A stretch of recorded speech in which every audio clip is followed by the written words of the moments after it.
ได้หลีกพ้นยังคงเวียนวน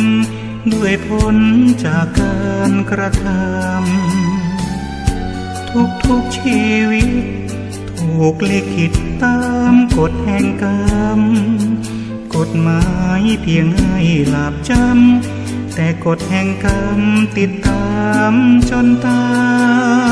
ยเกิดในชาตินี้ยังคงใช้หนี้กรรมเก่าความดีจะช่วยบรรเทาให้กรรมเก่าลดลางจางหายเพิ่มกรรมทำชั่วไม่กลัวบาปหยาบช้าน่าอายรอดพ้นโทษทางกฎหมายไม่อาจเลือนหายจากโทษของกรรม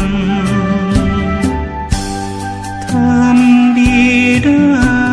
ดีทำชั่วได้ชั่วกฎเกณฑ์ตายตัวแห่งพุทธธรรมสัตว์โลกเกิดมา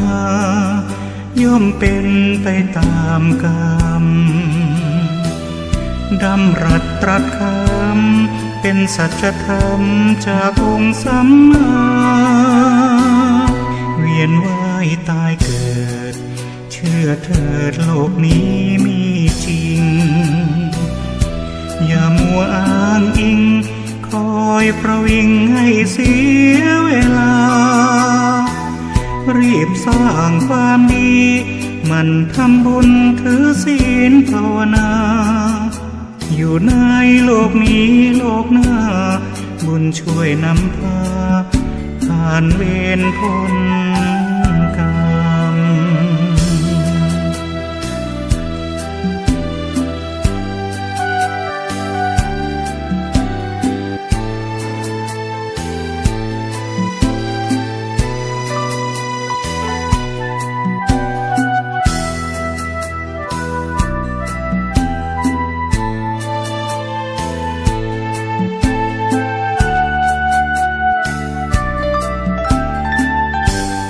ท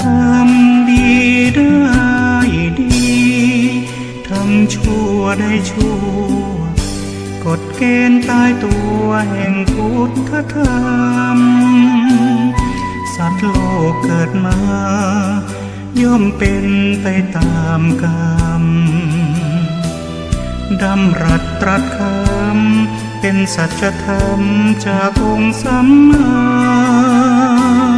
เวียนว่ายตายเกิด